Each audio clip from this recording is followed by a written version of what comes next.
So we start up front, and these are a smaller species of tortoise. These are Russian tortoises, only going to get about 6 to 8 inches in diameter when full grown. These are very common in the pet industry, so we do have a number of them because they've been turned into us. The chicken obviously roams the property. He's our cleanup crew. These little guys are kind of cool. They're small. So if you don't have a big environment, but you want a tortoise as a pet, you don't have a lot of space in your backyard, these guys would do fantastic in that environment, a littler space, littler area. They do really, really well. This is the Arizona or the Sonoran desert tortoise. There are also Mojave desert tortoises in here because we obviously live on the Arizona-California border. We get people that pick them up. They shouldn't. Desert tortoises, Arizona deserts or Sonoran desert tortoises are state protected animals. So if you're out in the desert camping or hunting or fishing or whatever you're doing and you come across a desert tortoise in the wild, it is illegal to take that tortoise from the desert and put it in your backyard. Fines can lead up to about $750 if they catch you with one that's been taken from the wild incorrectly. Mojave desert tortoises, which come from California, are federally protected animals, and you can see fines up to $100,000 by taking one of those from the desert, and that's because their numbers are so greatly reduced today that we cannot take them from the wild or we'll destroy possibly what's left. So these guys come to us in many different situations. I got one that's a little tipped over here, must have fell off an edge. We're going to help him out. Little guy. Come on, little guy. The tortoises are going to get ready soon here. We got about another 30, 45 days. This species of tortoise will hibernate. So they will actually go into their burrows. We have some that are man-made, some that they've created in here, and they will actually go to sleep. And they'll sleep for several months until it warms up again in the springtime. We won't see these guys for the winter, and they'll be inactive. So we have a little behavior of a male there where he's bobbing his head up and down. That's active courtship. So he's trying to entice the female to his advances. These guys, typically you're looking at lifespans of a desert tortoise anywhere from about 80 to 100 years for an Arizona species of tortoise. And typically when you look at the larger ones in here, about the size of a dinner plate, 10, 12 inches is a full grown animal, and it's as big as they're going to get. So, but you can own a desert tortoise in the state of Arizona, but you need to go through Arizona Game and Fish. They have tortoises that have been displaced and can't be put back into the wild, and therefore you can adopt that animal and have it in your backyard. They would give you the proper paperwork to indicate that you did not take it from the wild and you wouldn't have broken any laws. The weather's good, the temperatures are right. At the end of the season, it's one more chance to get something going with one of the girls in here. So that's what the little head bob in action goes on. A little talking in their own way. Kind of unique. You can see the behaviors of these animals. It's not like you're looking at them from miles away and trying to observe them. So it's kind of neat to see their little things that they do. So in here we have a representation of the 3 largest tortoise species in the world. So you have African sulcata, which is number 3, the Aldabra tortoise, which is number 2, and the Galapagos tortoise, which is considered the largest tortoise species in the world. So this is a Galapagos tortoise. It's a little young female. She's about 26 years old right now. So in tortoise years, that's just a youngster, really. Any of the 3 species in here have an average lifespan of between 100 to 150 years of age. Galapagos tortoises are federally protected at some of the highest levels. It's called ESA 1, Endangered Species Animal at critical level 1. These have to have special federal permits to be moved around from state to state. Again, without that, you're subject to fines. It could be $100,000. They could take your animal away from you. They want to know where these came from, if they were born here, who bred them, and all. I mean, you have to know everything and everything there is about your tortoise before they'll allow you to have a permit. So we have a couple of Galapagos, we have a couple of Aldabras. We can wander up there. I see them back there. But very unique, very gentle giants, really is what they are. Very unique animals. So right here you have a representation again of all 3 of the giant tortoise species. The little one up front, which is a very small female. They do get much bigger than that, of course, but the African sulcata in the front, you have the Galapagos to the left, and you have the Aldabra on the right. And again, that's all 3 of the largest tortoise species in the world. Now, the Galapagos tortoise can grow anywhere from 600 to 800 pounds in size. Now, the Aldabras in captivity have been known to reach those sizes as well. There are some zoos that are claiming that their Aldabras are now approaching 1,000 pounds in weight, and that we believe part of that is because of good care and good husbandry, that these animals are living longer and doing well, and we can feed them more properly. And again, they're not going through lean times when they're living on an island somewhere where the conditions have gotten bad and food might be scarce. Obviously, in captivity, they can be fed fed 365 days a year, and they can grow to be enormous. But this is what they do. They lay around in the sun all day and love the heat and love the warmth. So we're going to go to a section over here where we actually have some mammals. I'm not sure who we're going to see out today, but we're going to take a look. Sedona. Most of the mammals we have are nocturnal, so they only like to come out typically after dark. So we do have a raccoon. She's, again, more nocturnal. Sometimes she'll poke her head outside if I rattle her cage a little bit, but oh, there she goes. I see a couple ears there. You might be able to see her up in the corner up there. So she was a rescue. Mom was unfortunately clipped by a car and left behind some siblings. This one was one that had some health issues and wasn't being released back into the wild because of her health conditions. So she's with us now. So it's a representative of a raccoon. They live here in the Arizona desert with us. They're not only back east. So we have those. Come here, come up front. So these are from South America. These are kinkajous. Again, very nocturnal animals. They sleep most of the day, so to get them to come out is rare, but we got one that's kind of peeking at us right here, taking a little curious to see what's going on this morning with all this activity. Come here. There's a couple of them in here. We have a few of these on the property. These are something that are purchased in the pet industry. They're not legal in Arizona, but in other states you can own these as pets. Again, this is something that someone has purchased as a pet, couldn't take care of it anymore, became too difficult. I don't know what the whole situation was behind it, but they called us and said, hey, can you help us out by taking these animals in? So we give them a place here and we can show them to you today. So very unique, eating only fruits. And then this is our small clawed otter. His name is Mr. Chow. He's the big favorite on the property. And he is very loving and very cuddly. He came to us from a zoo in Texas. They had a couple of adult females that produced some babies. So they had a few surplus animals, and they happened to hear that we were interested in getting an otter. So they said, would you like us to send you one so you could have it on display? So we got Mr. Chow here for that reason. But again, he's very, very good boy. Oh, Mr. Chow. Huh? What are you doing? I can get him out. You want to get him out. You see. No running off now. I need you to stay with me. Come here. Come here. Come here. Oh, yeah. He's our big love bug. Hmm? Hmm? Oh, yeah. So he's up whenever there's somebody around. He likes the interaction. Otters are very communal animals, so they like other otters, of course, they would prefer. But they'll take the human interaction if they can get it. Yeah, you're a big baby. Hmm? Yeah. So otters are very interesting because they have some of the thickest, more hair or fur fiber than any other animal. In 1 square inch of their fur, they can have 1 million hair fibers in that area. So literally when they're in the water, their skin isn't being wet or getting wet. That's how they can go into really cold ice waters and things of that nature and not get too cold, because their fur keeps the water away from their actual skin. Hmm? Hmm? And of course his favorite food is fish and shrimp. His main diet. Yes, you're a baby. You're a little brat. Come on. Come on. Come on.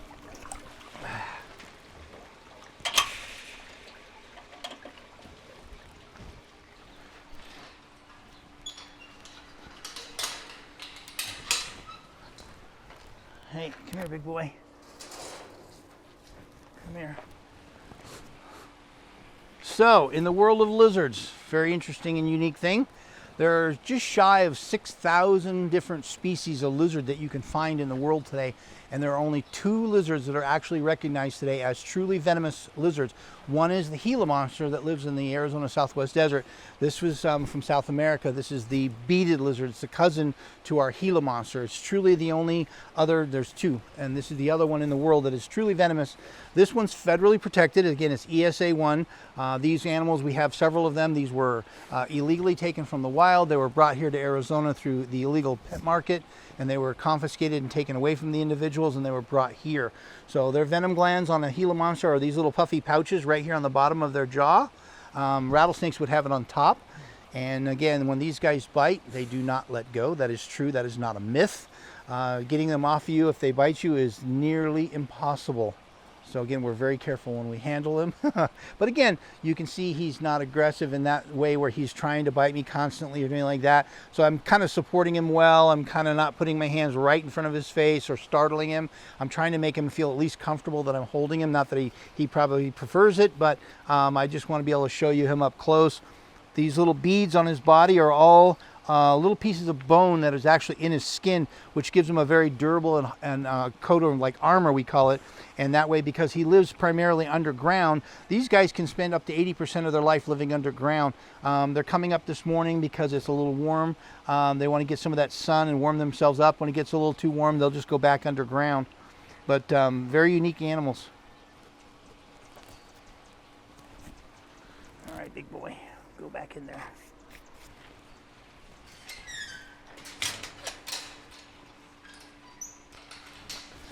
Often called the mushroom of the gods, lion's mane has a long history of medicinal use. This popular nootropic has been shown to enhance focus and increase cognition, helping you feel more productive and accomplished. Research studies have also shown that lion's mane is neuroprotective, giving you peace of mind as you power through your day.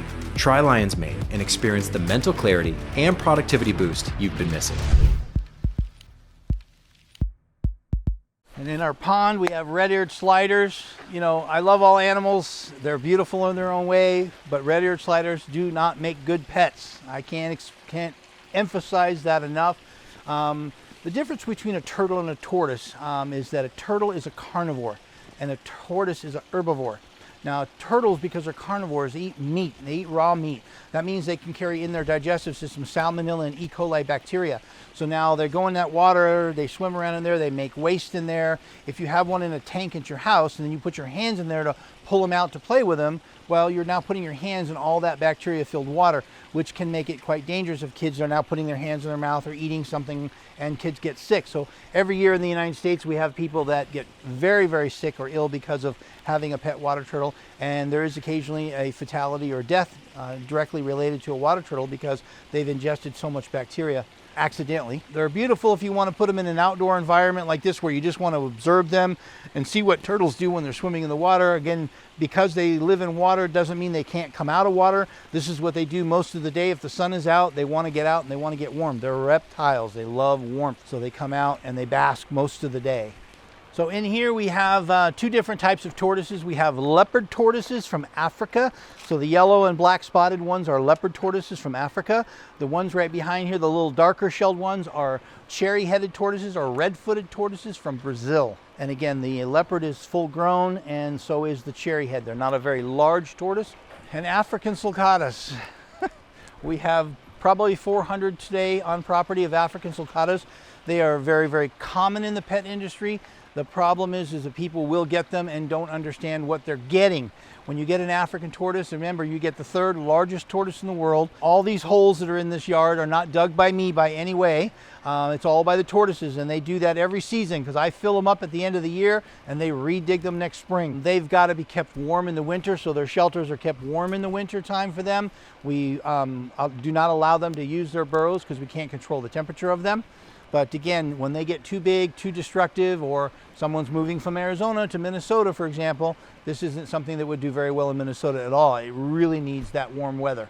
This is Big Max. Oh, big boy.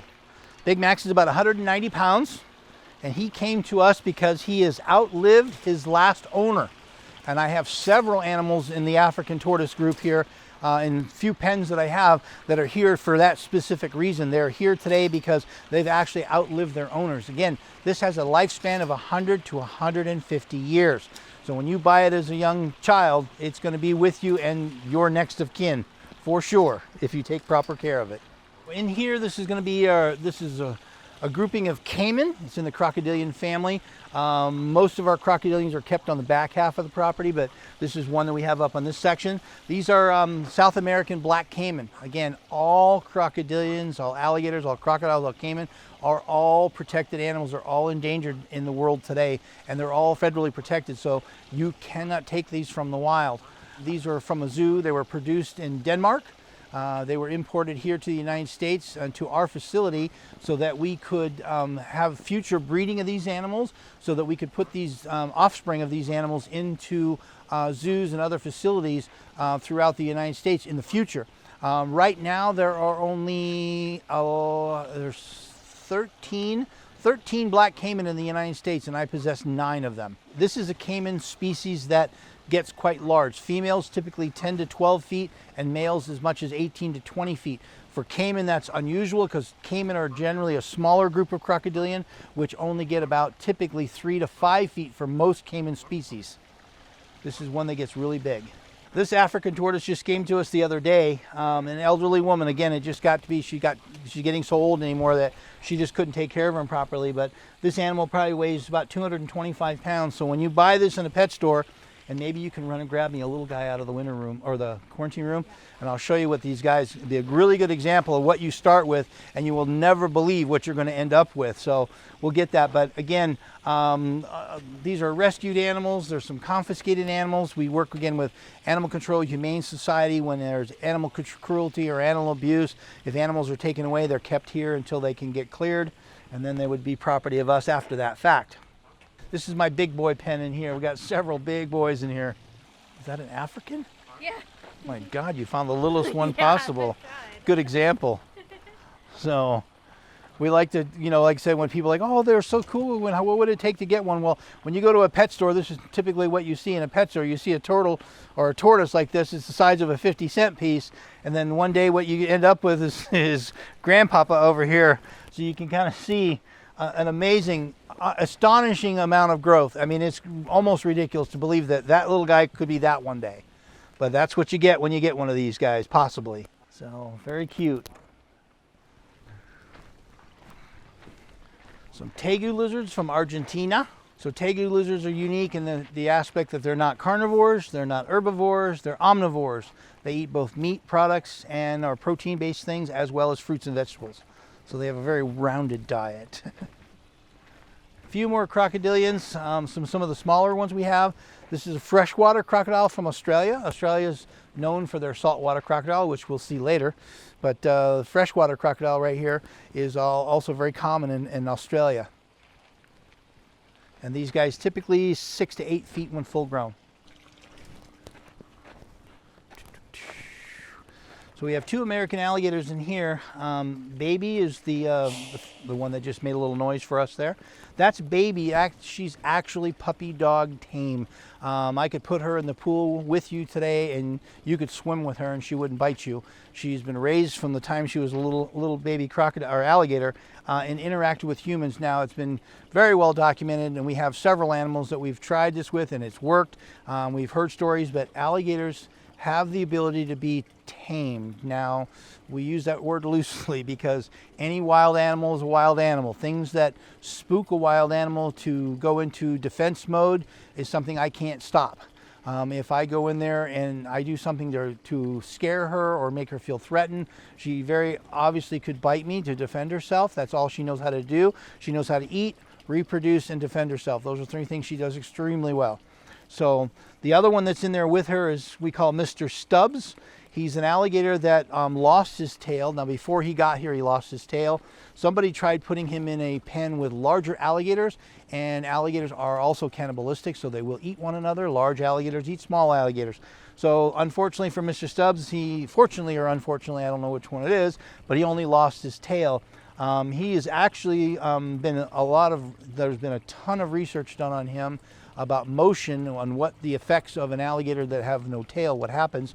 But he actually has a prosthetic tail, and he's the only reptile in the world today that has an actual prosthetic that works. And I always like to say Winter the dolphin doesn't count because that's a mammal. That's a mammal with a prosthetic fin that helped it swim. Mr. Stubbs here is truly the only reptile in the world still today, and a lot of documentaries have been done on him, a lot of studies have been done on him, and he actually can wear a prosthetic tail to help him get around. Very unique animal. We're glad to have him. So we have some iguanas in here. These right here are rhinoceros iguanas. They're from Haiti and the Dominican Republic. They are an endangered species. Now they're only endangered at level number 2. 1 would be the highest. They're again vegetarian, so they love their fruits and vegetables. So typically these little flowers are something that are kind of a treat for them. So if you were a guest here and you were doing a tour, you could pull some flowers off our plants that we grow naturally. And what you do is you just push them through the fence here and they'll come up and they'll take them from you. Kids love this, of course, and adults as well. I can't say just kids. Come on, get it. You're all right. We have a spiny-tailed iguana from Mexico here. And in the spiny-tailed group, there's actually 17 different types of spiny-tailed iguana found in the tip of Mexico area there. That's him up on the branch right there. This little girl is right down there on the bottom. This is a Cuban iguana, again, endangered, level number 2. These are protected animals. Come here, you want a flower? Then over here we have one of the rarest iguanas in the world. This is a Grand Cayman blue rock iguana.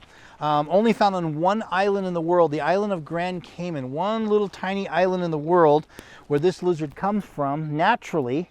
Now in the wild at one point in time, not long ago, there was only 25 of these lizards known to be left on the island alive. They were destroyed and devastated by some things that happened on that island during the course of many years. But one of the things was these islands in the Caribbean, beautiful blue waters and beautiful habitats and stuff for humans. We now develop these places and put resorts and hotels and things like that there. And so during the construction of the island, in the early days when they were building the island and workers were there, they found that iguanas like this, because they have no natural fear of anything, they're the largest reptile on the island, and they would actually easily capture these and they would serve these to the workers at the end of the day as food, as a meal. So they would tell everyone, hey, if you want, we'll give you a good paycheck and we'll feed you as well. Well, if you wanted to work, you had to eat iguana at the end of the day, because that was their delicacy back then was the Grand Cayman blue rock iguana. But today they still have an unnatural enemy that's on the island, and it's not man anymore. It's what man brings with him to these beautiful islands, and that's in the form of cats and dogs. Cats and dogs have been obviously domesticated for years. People that go there to retire or vacation bring their cats and dogs, and oftentimes cats and dogs sometimes are abandoned there as well, or go feral. And today the biggest problem we have is cats that catch these as their babies. Cats just do what cats do. They like to chase lizards and things. And so unfortunately their numbers still go up and down. The last number I heard, there was about 250 to 300 living naturally. So we're trying to repopulate the island and get it back to where it once was. But we still have that imbalance of something on that island that they don't understand. They don't understand that cats and dogs are not their friends, and unfortunately could be taken by one. We usually feed the iguanas more towards the end of the day so they can come out, because literally everywhere you go you're going to see lizards in sunlight, somewhere where there's some patch of sun, and they're trying to warm themselves up and get their body temperatures going. With reptiles, everything has to do with heat. To metabolize and digest food, we need warmth. If we're not feeling well, we need warmth. So all of that needs to happen by sitting in the sun. And that's why you're going to see everybody laying out, just trying to get as much warmth and much sun as they can.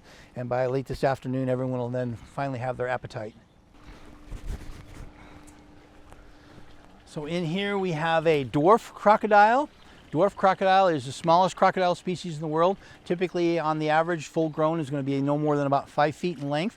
So we do have a pair of these guys in here. So these are full grown animals. There's 2 inside that little house right there. We had some reproduction from these guys, so very unique. But again, part of the SSP, and that's the Species Survival Program here in the United States. So we have these endangered animals. We have permits and licensing to reproduce these animals. And why we want to reproduce them is because if this animal like this reproduces and a zoo would like to have one for display, we can now give them this animal, because you can't call somebody from Africa and say, hey, can you send me a couple of those dwarf crocodiles? It's federally illegal. It can't be done today anymore, because we've already taken so much from the wild today. There's not much left, and therefore we cannot do it. The only way animals can typically be put into zoos is through captive breeding programs, which we have one of only a few licenses in the United States today that allow us to breed in these endangered animals and do what we're doing with them.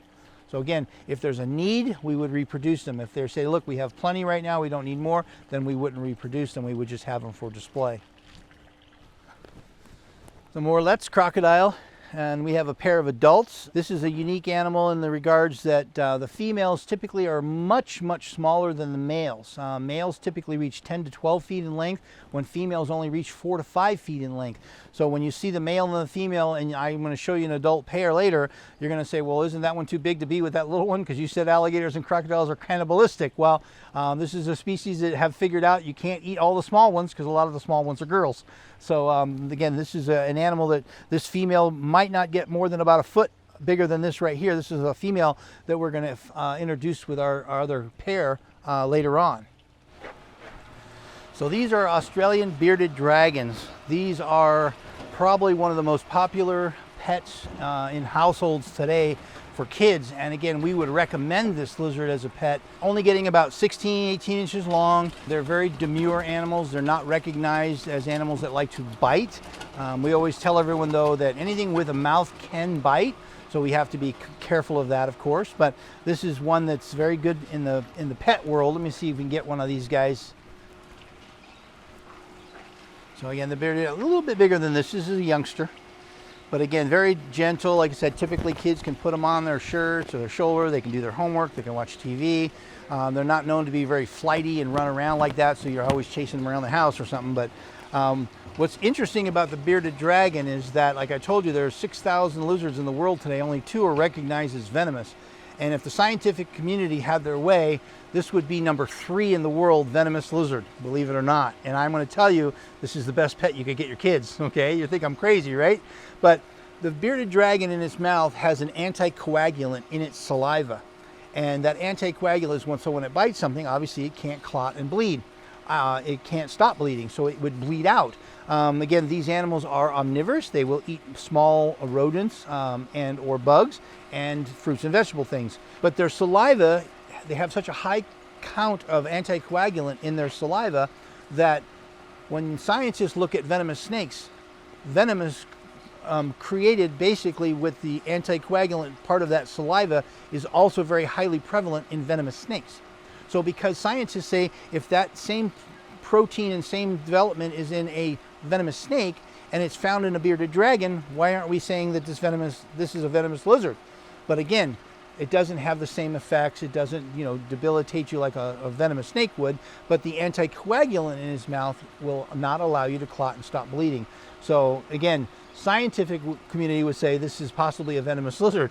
Every parent in the world would be dropping these off, and I'd have thousands of them after that happened. But again, I'm going to tell you that we very rarely get these animals dropped off when they're even purchased as pets. They have about a 12 to 15 year lifespan, and they're just very gentle. It's very difficult to get bit by a bearded dragon. Green iguanas. Green iguanas are something we get in not as much as we used to. We started this organization 20 years ago. The first year we started this, we rescued 57 green iguanas. Green iguanas were purchased in pet stores for about $19.95. 6 to 12 inch lizard, like I said, very inexpensive. This is a lizard that can grow to be 6 feet. The males during mating season can become very aggressive.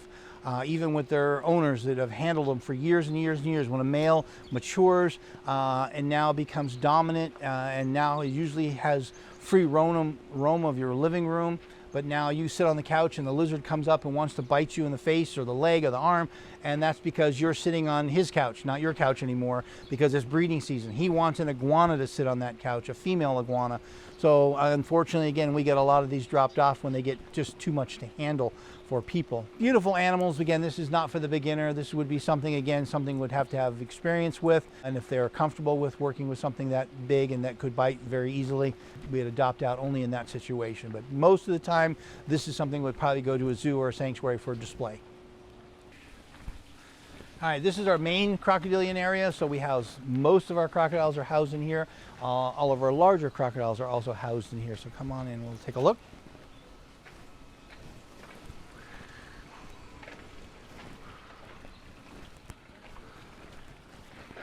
Smooth-fronted caiman in the back there. Again, another one of the caiman family that only typically gets about 5 feet when full grown. We have a couple of those in there. As you come down here, we have a snapping turtle. We have an alligator snapping turtle in the pond here that weighs about 140 pounds. Alligator snapping turtles are illegal in the state of Arizona. We do have a number of them on the property that have been brought here from other states and tried to be turned into pets. This is an animal that you do not want as a pet, don't recommend as a pet, and it's illegal as a pet.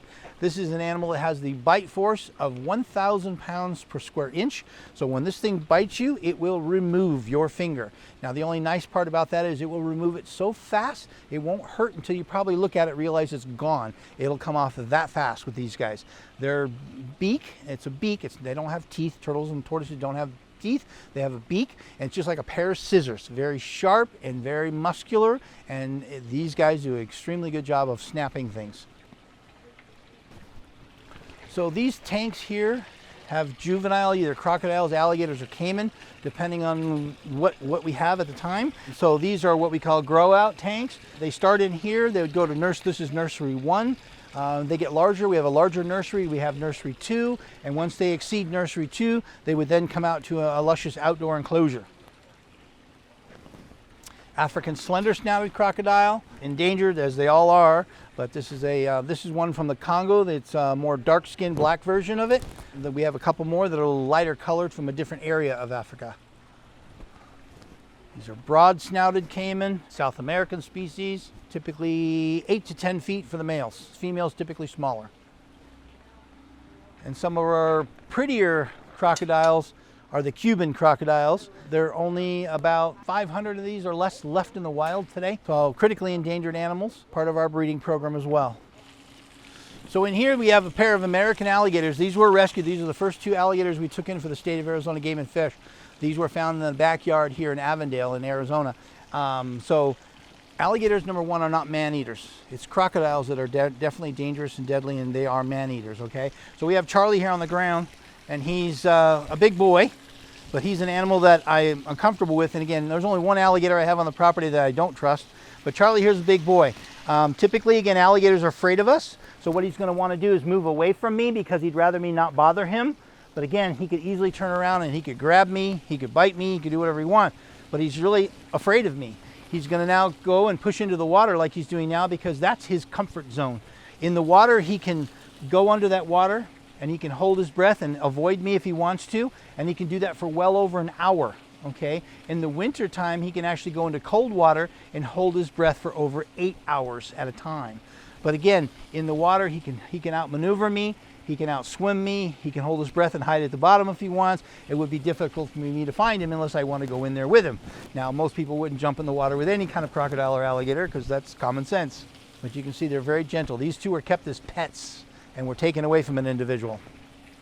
Brad, come on, Brad. Brad.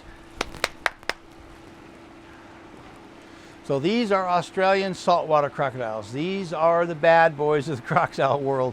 These are truly man-eaters. These are going to be the largest, most aggressive crocodile species in the world. The male saltwater crocodile has an average length in the wild of 20 to 24 feet, 16 to 20 feet for the females. The record for the saltwater crocodile is in the 27-foot range and weighed about 3,200 pounds. So they get enormous. So the length of this pond is 24 feet across. When he's full grown, he can be the length of this pond. So that would be very formidable as an opponent if you ran into him in the wild. But as you can see how he maneuvered himself, and he's sitting underwater right here, right in front of us. Again, he can clearly see me. He can hold his breath for over an hour. And if I was foolish enough in the wild to lean over to the water to get a drink out of the water or to splash water on me if I was too hot, literally he's only just a few inches below the surface. He has the ability, and all crocodilians have the ability to come out of the water at 40 to 45 miles an hour. So I couldn't react with that kind of speed. So that's why animals like crocodiles can easily ambush prey that comes to water's edge. Now with a crocodile, it could be a man, it could be a deer, it could be anything of that nature. So again, they're very good from water to land. They're extremely effective. Once they're on land, obviously they're not designed to run on dry land. So you can easily, grandma could easily outrun a crocodile. The only one that you possibly cannot outrun is the Cuban. The Cuban has, it doesn't run, it does more of a, we call it a kangaroo hop. So it actually, with a big powerful back legs, can move in lengths of 6 feet at a time, leaving the ground 3 feet high. So again, that animal can make a couple of quick bounds and catch you. So it has been known that Cubans have been able to catch adults in a full run, as where most other crocodilians do not have that ability to do that. And as we come down, we have Siamese crocodiles from Thailand and Indonesia. These two animals in the back, there's a pair back there. The unique story behind these is we got these two animals because the male had actually grabbed and attacked its owner, and these animals were brought to a zoo in Florida where they called us and asked us if we could take these animals. The individual wasn't familiar with the behavior characteristics of this species of crocodile, and what you have to understand with crocodiles is that the female crocodile is one of the most maternal animals in the world. And when she lays her eggs or has babies that hatch, she will protect those animals or her babies with her life. So when these pair of crocodiles had laid eggs at this guy's facility, knowing that the females were very protective and dangerous, he had asked some friends to help him lure the female away from the eggs. So when the female was lured away, he jumped in over the fence on the back side of the nest and got in and started tearing up the nest. What he doesn't understand, this is the only crocodile species in the world that the mother and the father guard the nest, because in the wild, any other crocodilian species, if the father even gets near the nest, the mother would kill her own mate to protect those eggs or those babies. But in the world of the Siamese crocodile, this is an animal where they actually work, they have a symbiotic relationship where they actually work together. So when mom is detracted off the nest for some reason, it's dad who's number two in charge, and his job is to protect those eggs. And because this gentleman didn't know that, when he jumped on that nest and started digging through the nest to grab the eggs, the male, who is now in the water, possibly just, again, nests are usually made within the distance of the animal's length from the water. So if you have an 8-foot animal, the female will typically nest within 6 feet of water's edge. That way, if she's hot, she can lay in the water and still guard her nest. And if she has somebody come to her nest, she can literally jump out of the water and take somebody that's on her nest off. So the males will do the same thing. When the man jumped in, got on the nest, the male who pushed into position, which he didn't see happen, and when he went on the nest, the male came up and grabbed the guy, shook him a few times, tossed him in the air, and when he got out of the hospital, they called the zoo, which picked him up, which called us, and we picked him up. So neat story about those guys. Nile crocodiles from Africa. Bad boy in Africa. Everybody's seen these guys on National Geographic, grabbing the wildebeest when they cross the river during that time of year. These guys have the ability to grow to be 18 feet in length when they're full grown. These guys, unfortunately, in Africa take a lot of individuals that you got to realize people in Africa rely on water for drinking and laundry and fishing and everything. So they're either living near the water in a village, or they're on the water in some kind of a boat, or they're physically in the water fishing with nets. And unfortunately, there's a lot of unfortunate interaction with Nile crocodiles in Africa every year. They just look at humans as an easy food source. We don't have horns, we don't have big powerful hooves on our feet to kick and fight back. So for these guys to come after humans is quite simple. And again, we're an easy meal. We're like a giant marshmallow to a crocodile. So as we come down, we have Grandma. Grandma is our false gharial. Grandma is the oldest living false gharial in captivity in the world known today. She's approximately 87 to 89 years of age from records and information that we have. Again, very rare animal. There's only about 38 of these in the United States on display currently right now. And we have 6. And we saw some of the youngsters in the back of the black caiman. This is Nessie. She is one of the remaining 4 black caiman adults in the United States today. Before the embargo was put and they were illegally not allowed to be taken legally from the wild anymore, she was imported in many, many years ago. Again, we believe she's in her mid-80s from what information we have. But she's an adult female black caiman, one of the last 4 that were originally brought into the United States legally 30, 40 years ago. So in the United States, you can find the American crocodile and the American alligator. He's behaving, usually he's hissing. I'm surprised he's not making, we got Russ in there today doing some cleaning. And Yeti, our big boy right here, he's our biggest crocodile that we have on the property. He is probably 12.5 feet. Hey, girl, boys. Don't be grumpy. I wanted to get you to hear him growl at us. He makes a very intimidating growl. Usually when I open this gate, he's not too happy with me. But like I said, he's about 12 feet, 850 plus pounds. This is one, again, you can find in the United States along with the American alligator, just in the very southern tip of Florida, but it is also found in other parts of the world. So Costa Rica has the American crocodile as well, but he's our big bad boy. This is something you don't want to run into in the wild. Next we have our New Guinea crocodile, obviously from New Guinea. These are full-grown adults. The female's the closest, the male's further back today. And this is our female Orinoco. I told you that we have the males isolated in another pen. Again, they don't like sharing habitat unless it's mating season, and that would be in early springtime. In early springtime, we would house them for a few months. You start to see behavior changes after a couple months where he doesn't allow her in the water. He chases her around the pen and wants her to go away. He has done his deed, hopefully, and he wants her to leave. And so we then move her over here and she has her own area. So here's the Morlet's crocodile. And again, if you look, you can see here how the male is quite a bit larger than the female. In any other enclosure, I would probably never put animals that are this disparate in size together, because one could obviously injure the other, or one might eat the other one. But again, in Morlet's, and then that female, by the way, is the largest female Morlet's crocodile in the United States that we know of right now. She's about 6 feet long. Normally they don't exceed 5. So she's big at her size, and that male's every bit of about 9.5 to 10 feet. So again, that's normal to see such a disparity in size between these two animals. But again, they get along and they're good together, even though there's that difference in size.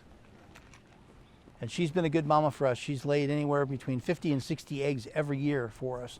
And we get a good percentage of those that we can get hatch out. And those animals are placed in zoos and other sanctuaries. Again, can't take them from the wild, protective status. And again, these are some African slender snouted crocodiles. You saw the one from the Congo, which has a darker pigment on the skin. It's just a different area of Africa where they're found. Typically, again, they're more darker in nature from the Congo. Then you'll have these that are a little lighter in color. So our boy over here and our girl over there under the tree. And there's our biggest alligator. His name is Clem. Clem's got a unique story behind him. Clem was an alligator that was given to a gentleman in northern Arizona here. An old farm property, old farmer, was given a little baby alligator 16 inches long. And he brought this from Georgia to give to his friend who lived here in Arizona and said, hey, I brought you something. You like animals, so I brought you an alligator. And the guy goes, why in the world did you bring me an alligator? What am I going to do with that? He was raising ostriches and chickens and other animals like that, farm type animals. But he didn't want it. So he had a large 250-acre parcel of property. There was a natural spring that ran through there, and he had made some watering holes that he used to store water to feed his animals and for his own use or whatever. But he took this little baby alligator at 16 inches long and he dumped it into one of those ponds. And he left it there hoping that coyote would get it or a large bird would get it, because he didn't want it. He was just hoping it would go away. 20 years later, he sold the property, and rumor had it that there was an alligator on the property.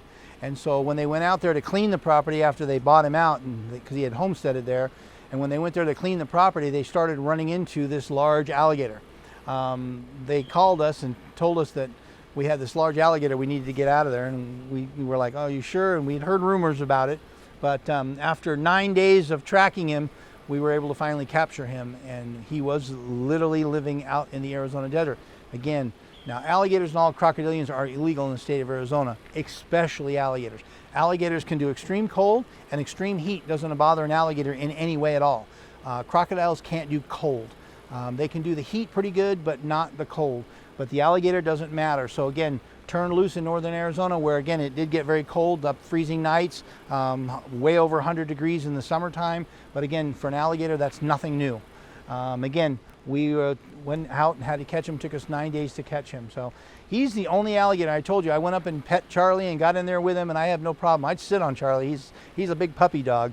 But this one right here, this I don't trust. This is an alligator that just has a different personality. He's very aggressive. He's very grouchy, and that's not typically normal for alligators. They're usually a little bit more kind of afraid of us, but he's just not afraid of anything, and not me especially. And then he has a little girl, Fluffy, over there that keeps him company. And again, this animal typically can reach 14 to 16 feet in length and weigh anywhere from 800 to 1,000 pounds. He's probably about 550 to 600 right now.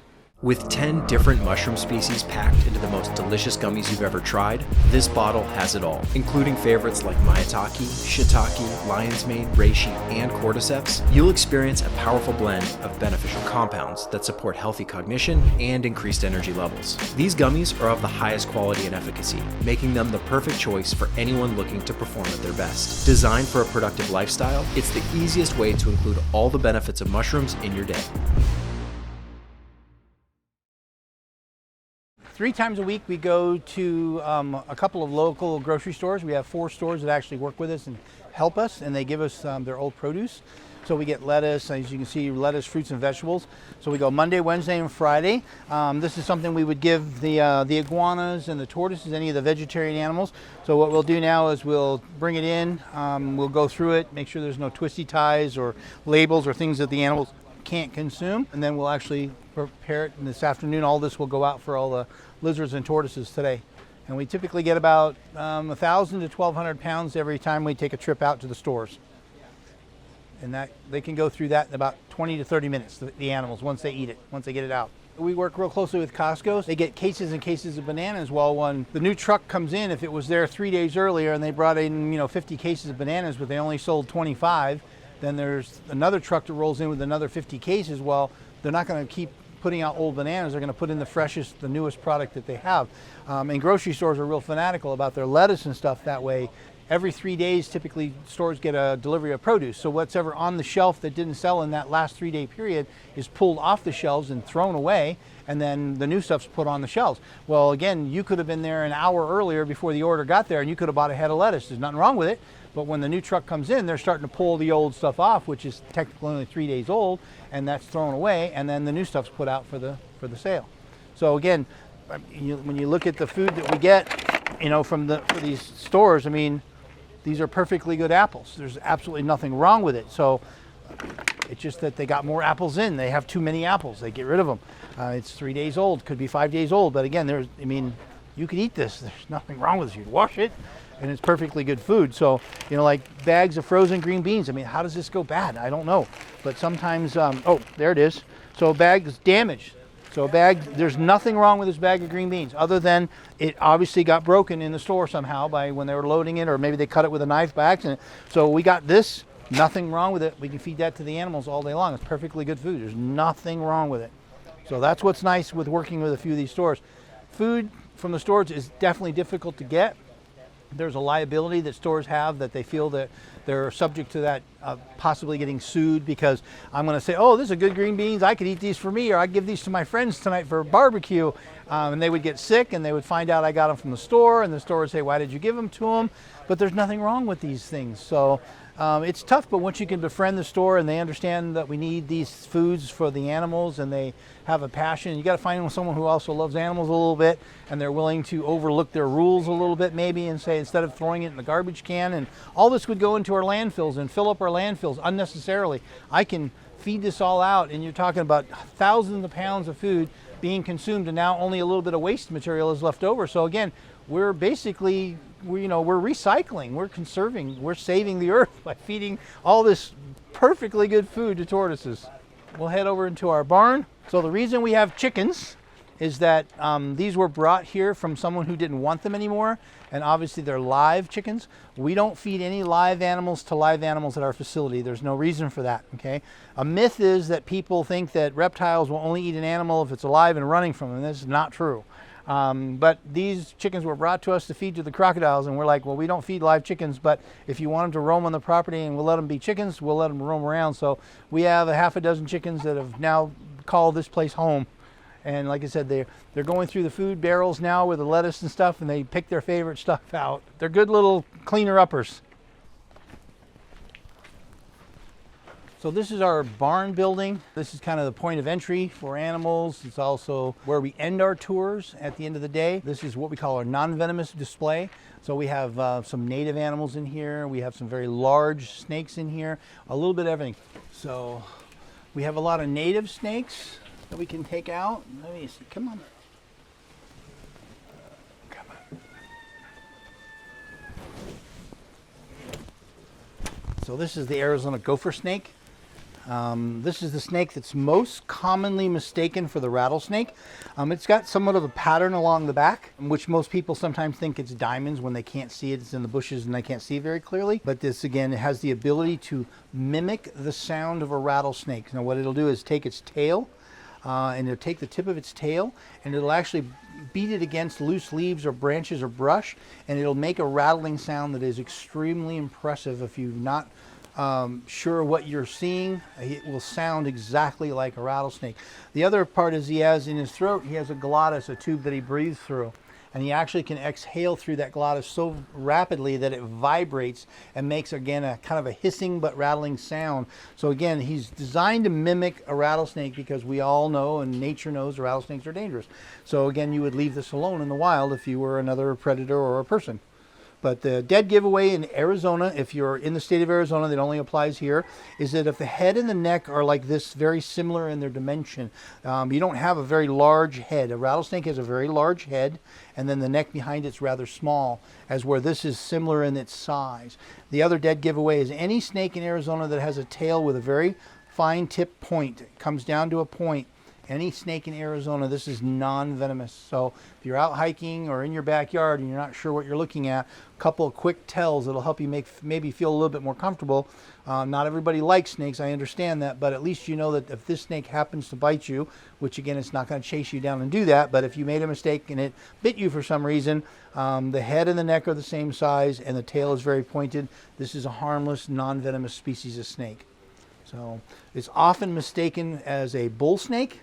Bull snakes are found in Colorado. Somehow that name came to Arizona and stayed, but it's incorrect. It's called a gopher snake. And this is the same version of that snake, but albino. So it's a genetic oddity. This animal in the wild would not fare well because, again, this animal is designed to fit the environment and color so that it can camouflage from predators. This snake would be easy prey to roadrunners, hawks, and owls, because without the ability to blend into nature, it's going to stick out like a sore thumb. And also very gentle snake, very unique. Come on, go in there. And again, in through here we have common pet trade animals, legal to own. The only thing in this building I think that's illegal to own right now would be the Gila monster. We'll see him over here. But all of these are snakes that you can own. If you're qualified, obviously you can purchase one of these. I would recommend you know something about snakes before you get one. Green anacondas. Now the anaconda is the largest or heaviest bodied snake in the world. Can easily exceed 250, 300 pounds. Then you have the reticulated python. This is the largest by length snake in the world. This snake has a modern day record of 37 feet. This one's only 18, it's a youngster. So this is our biggest snake in our facility. This snake is 20 feet long. Last time we weighed it, it was 282 pounds. Again, the reticulated python can reach lengths of over 30 feet easily. The record 37. On the end over here, we have Asian water monitors. These are the second largest lizards in the world. They can grow to lengths of 7 to 9 feet. They are the closest cousin to the Komodo dragon. And a little bit of everything in between. Burmese pythons, very popular in the pet industry. Again, you can own this as a pet. I wouldn't consider this a beginner snake. This is a snake that can easily reach 14 to 16 feet in length. Again, it has the strength of 8. Every pound of that snake is equivalent to 8 pounds of man. So again, even this snake right here would take at least a couple of good adults to properly restrain it if it had to be restrained, because that snake is much stronger than you would think. Frederick, wake up. Now Frederick was soaking in his water. Now this is the Sonoran or the Arizona Gila monster. Again, this is protected, state protected animal. You cannot remove this from the wild. In the wild, this has a home range of less than 1 square mile. So if you take this from your backyard, you know, we have people that live here in the desert and they find them and they take them from their backyard and they drive them to some remote area in the desert thinking they're doing the animal a favor. They're not. They have actually just killed that animal by moving it. This animal is born and will live in an area less than 1 square mile and never leave that area its entire life. So they cannot be relocated far away from where they're actually found. Most people don't know that. Again, it's an immediate death sentence if they're moved too far from their original area. Again, venom glands would be these little puffy cheeks underneath here where it stores its venom, and he is fully functional today. Again, they're very gentle typically. But again, an animal in the wild that comes across a human and someone who's poking at it with a stick or golf club or something for a while and agitates it, and then someone reaches down to touch it or interact with it and it turns and bites them, and number one, it won't let go, and it can inject venom by biting once it gets a hold of you. And there is no anti-venom for the Gila monster bite. It's just literally weathering through the pain. And typical bite, pain will last about 2 weeks with no antivenom available. And again, this is a full-grown adult. This is as big as you're going to get. So we hear people tell us stories about the ones they find that are 3 or 4 feet long. Fear makes things larger than they are. I could tell you that, because this one is one of the largest ones recorded in the state of Arizona right now. But again, can spend about 80% of his life underground. Today I found him soaking in his water dish. Gila monsters lose body moisture very rapidly. One of the reasons why they stay underground is that underground is more damp and humid, so they don't lose that body moisture quickly. That's why they like to live underground. An animal like this typically is on the surface where you might run into it about 21 days a year. The rest of the time it's spent underground. Early springtime, after the first warm day and a good rain, this will come up to the surface to get a drink, look for food, water, and a mate. Then after that's achieved, it'll go back in the ground and will not return to the surface until the mid of July or August during the monsoons, where again the rains come and it looks for food, water, and a mate. So the average Gila monster typically on average comes out twice a year to forage and do what it has to do for anywhere from 10 days to 2 weeks. And the rest of its time it's spent living a life underground. And you can see he's got very tiny little eyes for living in a dark world. Come on.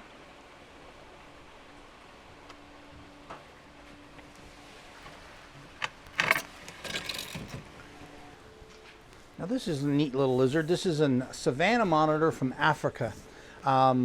This again is legal and can make a good pet, not for the beginner. This lizard can get to about 3.5 to 4 feet in length. They're generally very tameable lizards if you interact with them on a regular basis. With reptiles, you need to understand why you're grabbing them and why you're wanting to hold them. In the wild, you have to remember when an animal is grabbed or picked up, it usually means it's going to be eaten by something else. So it's very nervous with that behavior. So when you get an animal from a youngster, you need to interact with it on a regular basis in order for it to understand that you're not a threat to it. And therefore you can then interact with something like this. But again, this is not really for the beginner. Again, it would be a good lizard for someone who's got a little experience. Savannas are known to be very tameable, somewhat gentler lizards than others. But again, a neat little animal to have.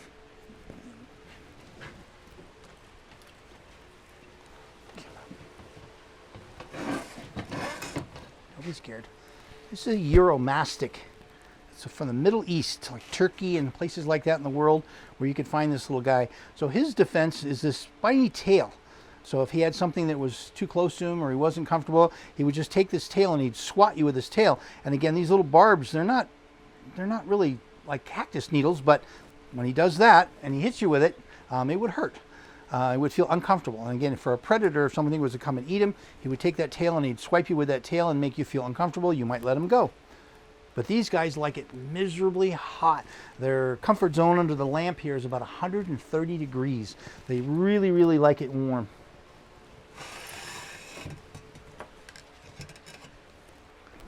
So we have a number of snakes on this wall that are all native to Arizona. So in Arizona we have 13 main species with a couple of subspecies of rattlesnake that are found in the Arizona desert. So it's not just the Arizona diamondback.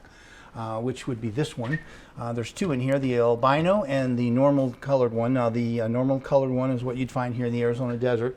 The albino western diamondback here was brought here illegally, even though we have them here. It was purchased at a pet store in Texas, where in Texas you can own these things legally. Arizona is not a state where you can own a rattlesnake. Technically you can't bring it from another state. You can get a hunting license and collect a rattlesnake from the desert, again, and make it a pet. I wouldn't recommend that. But this one was brought from another state into Arizona. That's illegal. You can't bring more snakes into state. We already have plenty. But this snake actually killed its last owner, this albino. Actually, the gentleman who owned it, brought it in, was trying to take it out of his cage to show some friends of his that came over, and it actually bit him in the throat.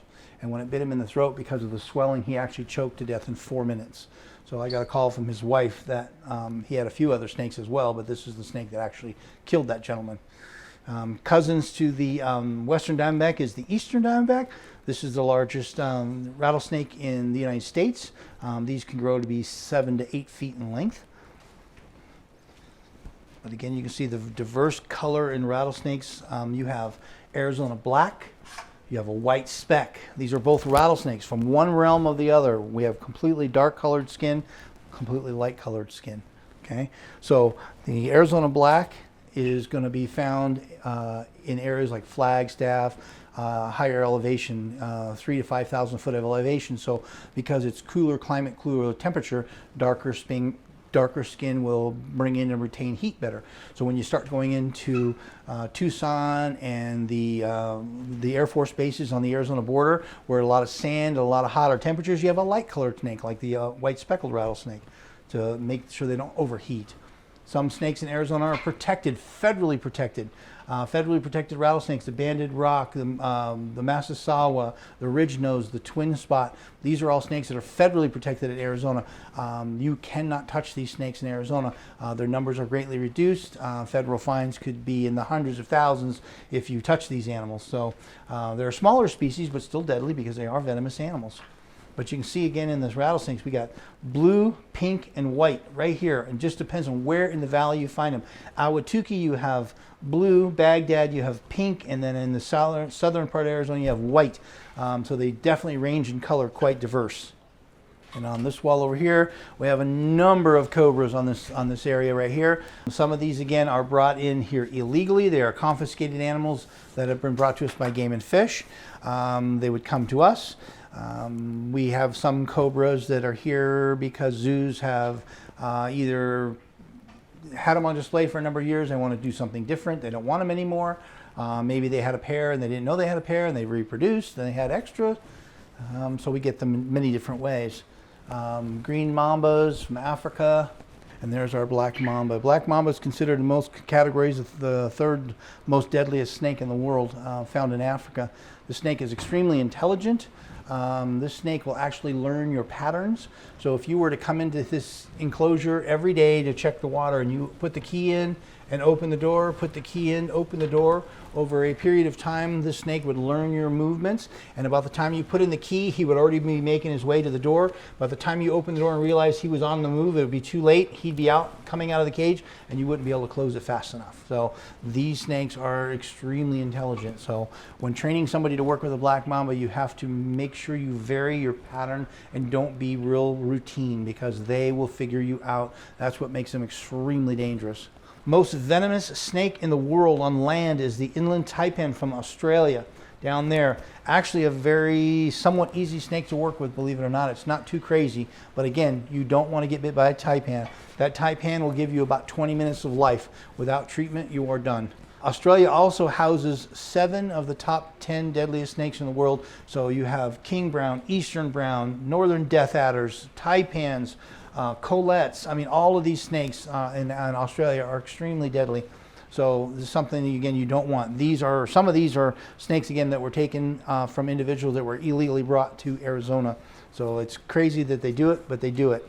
Not knowing, again, like I said, if you get bit by a taipan, there is now because of our anti-venom bank, but prior to us being here, there was not much hope for you to survive that bite.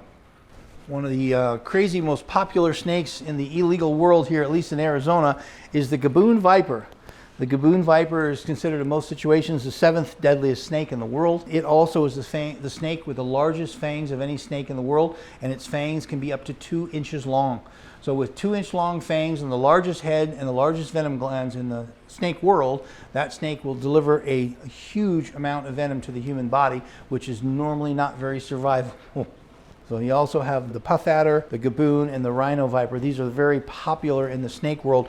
Now, again, they're very big-bodied snakes. They're very beautiful. I mean, when you look at this gaboon viper, it looks like velvet, and you want to touch it because it looks so soft. But the other claim to fame with the gaboon viper, most snakes have to have you in front of them in order to strike forward, in order to do damage. But with the gaboon viper, it has the ability to actually bend backwards over its body and bite you upside down and get you. So that's the thing. People when they see a snake, they always want to run around to the backside thinking, because if I'm in the front, you can strike forward. And when they do that with a gaboon viper, they're often still very much in trouble, because that snake can go back on its own body to bite you, which is not normal for snakes. That's the European mountain adder. On the bottom, that's some relatively newly discovered snake within the last 10 years. These are all what we call very arboreal snakes. So they're very much bird hunters, and they can eat rodents and stuff, but they just hang from tree branches and they can actually catch birds as they land or come by them. So you have a lot of these arboreal snakes. So again, you could imagine traipsing through some jungle where you're going through some heavy brush and you could be pushing snakes out of your way thinking there's branches, but they're right there in front of you. So all of these guys up here, all arboreal, very tree-dwelling snakes. Originally, antivenom was created by taking the venom from a snake and injecting it into a large animal like a horse. Because it was so big, it had a better survival rate, I guess. So they would inject a small amount of venom into a horse, and the body would try to make antibodies to fight the venom. So then that blood was drawn from the horse, they extract the antibodies out of there, and they use that to create the antivenom. But what they found was too many people were allergic to equine type animals like horses. So they could give you the antivenom once, and you would become so highly allergic to the antivenom that the next time they gave it to you, that the antivenom was more deadly than the actual venom they were giving you because of the allergic anaphylactic shock that you would go into by getting it. So today they use sheep. Sheep, for whatever reason, are much more tolerable to humans as far as allergic anti-reactions to it. So they use sheep today to create it. But now the newest one is, so they have CrowFab, the other one was horse serum. So there's a newer one on the market now that's been only on the market for maybe a couple of years called Anti-Vip. But they still use CrowFab. Here in Arizona, CrowFab is one of the most common ones you'll find in most hospitals. There are a few hospitals. Banner here in the valley does work, I believe, with some Anti-Vip now, and they're having very good results. Less antivenom is needed. Antivenom and snake bites, for example, snake bites in Arizona today on the average will run you no less than $220,000 for a snake bite, for what they call a minor bite. Now, more complicated bites, it goes up from there. We've seen snake bites cost $730,000 for treatment. So antivenom is extremely expensive. Therefore, we always educate, stay on the trails and don't touch anything. But the Anti-Vip is supposed to be something that's going to be a little bit more affordable because you don't need as much of it. And again, they're saying that the production of it is going to be a little bit more affordable, which brings the cost down as well. So, and competition as well. You have CrowFab against Anti-Vip, and they're both vying for your business. And I'm pretty sure if you're bit, you don't care who you're buying it from as long as you get it. We created an antivenom bank on the West Coast because, again, you had to go to the East Coast to get antivenom before us. Again, because of what we did here, rescuing these snakes, taking them on confiscations, we were getting all these really exotic snakes. Again, with no antivenom very close by, we were a little concerned about that. We were licensed to have the snakes, but we're not obligated to have the antivenom because we have the snakes. That's our choice. So, unfortunately, antivenom is very expensive. So, but we did, after many years, a couple of years of work, we were able to create the antivenom bank here for the West Coast. If anybody was in need of antivenom, again, all hospitals and throughout the U.S. now know about us and us creating this. So if you're more on the west side of the United States and you get bit, most likely you're going to end up calling me. But everything in here is number coded and color coded. The book in here will easily explain to you if someone said they got bit by a gaboon viper. You would pull out the book, you look at gaboon viper. It might be bin number 4, and in the box should be yellow, or the tray should be yellow in color, which means you're grabbing the right thing. Because you got to realize in a panic situation, and time is of the essence, and we don't want any mistakes being made. And we get all the way to the hospital and find out, oh, you grabbed the run from the wrong tray, it's the wrong color. So we've tried to make it as very simple as possible. We've had the fire department here. We've walked them through it. We get them to understand, what's in here and how to grab it correctly. But for example, this is CrowFab. CrowFab is what they use for rattlesnake bites here in Arizona, which is readily available today. Understand that this little vial will run you anywhere between $7,000 and $11,000 when the hospital administers it to you. Typically, when you get bit by a rattlesnake in Arizona, if you show symptoms of venomous snake bite, you're going to get anywhere, just to start, 3 to 6 vials of this at up to $11,000 a vial. We've seen snake bites in Arizona go over 27 vials for one bite. Snake bites are very interesting because snakes have the ability to control the amount of venom they release with their bite. So an adult rattlesnake can look at you as not a food source, but a threat. and maybe he only bites you and gives you no venom. They say that 3% of adult snake bites result in no venom being transferred to you. But typically what happens is, because the snake is in a situation where he doesn't have time to understand what's going on, you've stuck your hand in a bush and the snake is startled, he will bite and naturally, just inadvertently, release venom. But again, how much did he release to you? Are you a good, healthy adult? Are you elderly and weak? I mean, so there's a lot of factors in that. But yes, people have been bitten by rattlesnakes and have survived the bite without being treated in any way in a hospital. I mean, you can probably find a farmer somewhere in Arizona that could tell you about his dad or his grandpa that was bitten by a rattlesnake and weathered it out and survived, you know. But you're really playing Russian roulette, because again, the amount of venom the snake gives you and your body's ability to fight that antivenom is different in every individual. I like to tell people, people are allergic to a bee. I mean, a bee is the size of a pea, and yet he can sting you and knock you down. And people who are allergic to bee venom can die from it very easily. Again, so is your body allergic to rattlesnake venom? We won't know until you get bit. But if you are, obviously your likelihood of survival without treatment is much lower than that of a person who just has a little bit more tolerance and maybe can survive. So yes, it can happen. If you get bit and don't go to the hospital, you might as well play Russian roulette. It's the same thing, because you just don't know how your body's going to react. And it can react very bad, very fast. Preparing lunch for the animals. All right. Let's go across over here.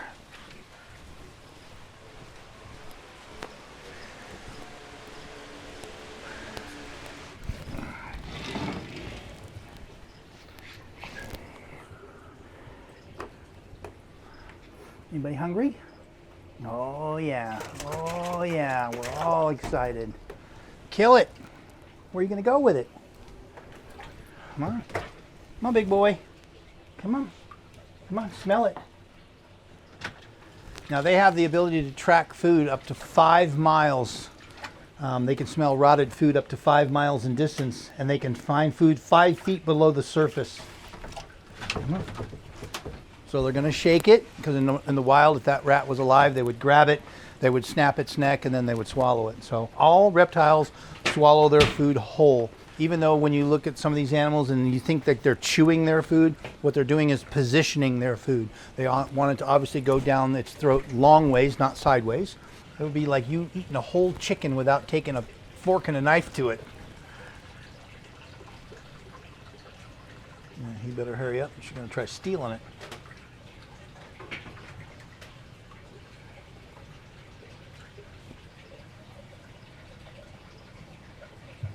And if you think reptiles are dumb, this is a good proof.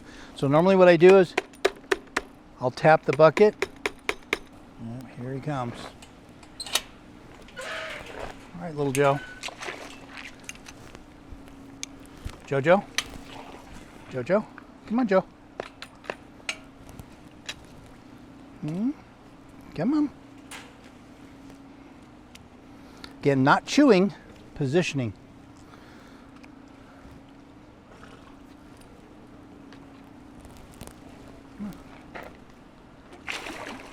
Easy.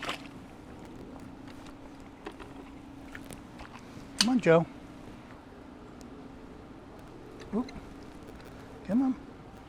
So gentle.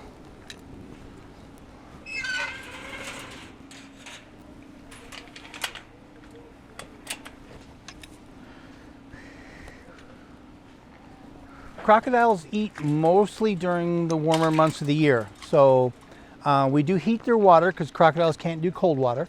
So we feed them about every 2 weeks in the winter months. We try to find days where we can see ahead of time where the weather's going to be decent. But you know, I could feed her. She'd eat a dozen rats if I gave them to her. Again, I don't want her to be fat and overweight. I'm trying to just maintain her, make her healthy. So typically on a good feeding, she might eat anywhere from 3 to 6 rats or pieces of chicken, large chunks of chicken. So every animal, of course, depending on their size, would get different diets. The Yeti, the big American crocodile, we can feed him up to 50 pounds of food in one sitting. And he still wants more, but we cut him off at that point because we don't want him fat and overweight at that point. So In captivity, you have to understand that they're not hunting for their food, so they're not expelling any extra energy or calories. We're basically bringing food to them that's basically pre-killed, so there's no real effort or energy expelled in eating or catching food. So in captivity, you got to make sure you don't overfeed them. And with some animals, you'll find in captivity, like that showed you that savanna monitor, it's very common for people to overfeed them because they love to eat, but they can easily become overweight, which makes them very unhealthy. So again, you have to make sure you're not doing too much.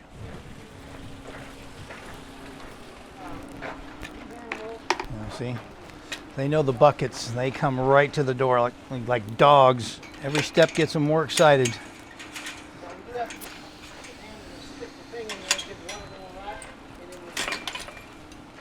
All right. Come on, right here, right here. Well, no, don't hit it. Hey, slow down, slow down. Slow down, here.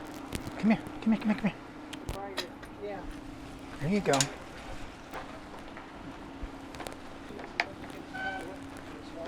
Come on, got one for you. Come on. Everybody gets a rat.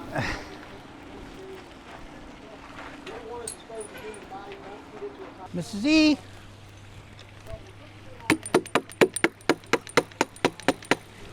Engelbert. Come on, big girl. Stick on the mouse.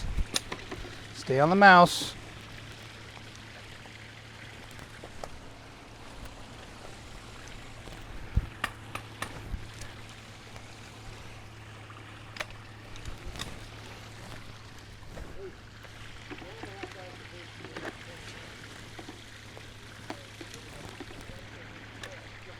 Easy, big girl.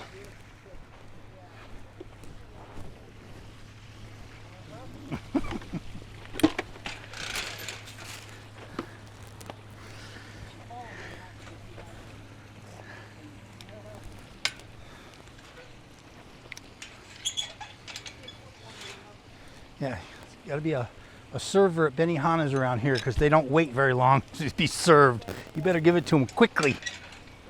So this pen only has 2 animals and 1 came. I have the Cayman pen in the back. It has 16 animals in it. When you go in there, you're running around in that pen feeding them and just keep moving, moving, moving. Because once they know you're feeding, they all go bananas. So the other thing that makes her a little bit more dangerous even right now is that earlier this spring, she laid her nest about where her front feet are right there. So this area is pretty much off limits to me. So maternal instincts are dropping now that it's been a little bit of time have gone by, but some of that area here is still kind of sensitive to her. So she doesn't really, if I didn't have food, she'd still come with that aggression, maybe just to drive me out if I wasn't feeding her. She wants to make sure that I'm not messing with what possibly could still have eggs in the ground. They've been removed and incubated. So typically in the summer, when it's the warmer months, we'll feed them twice a week, maybe a medium or smaller meal, and then maybe once a month, we'll just really let them gorge. Because in the wild, again, like I said, when animals, what most people don't understand, when animals hunt, they're only successful about 30% of the time. A lot of the energy is spent hunting and is unsuccessful. When animals do catch something like a deer or like, a wildebeest crossing with these guys in Africa, they are going to eat a tremendous amount of meat because they don't know when the next killing is going to be. So they often will gorge themselves. So we let them do that, I guess, more naturally. We let them get a good gorge in where they can really get a lot of food in, and then what we'll do is just maintain them from there. Yeah, so typically with the alligators, 250, 300 pounds of meat per feeding for all of our crocodilians will go through. And that could be beef, chicken. Sometimes we get a roadkill deer. Somebody strikes a deer. We're up here in North Scottsdale where there are deer, unfortunately, tangle up with cars. So we get a call from the sheriff's department or the police department, and they'll let us know that a deer was down and it's fresh, and we'll go get it and we'll use it for the animals instead of just throwing it in the landfill or something like that. We can actually cycle it in through the animals here and they get food. So it's beneficial to everybody at that point.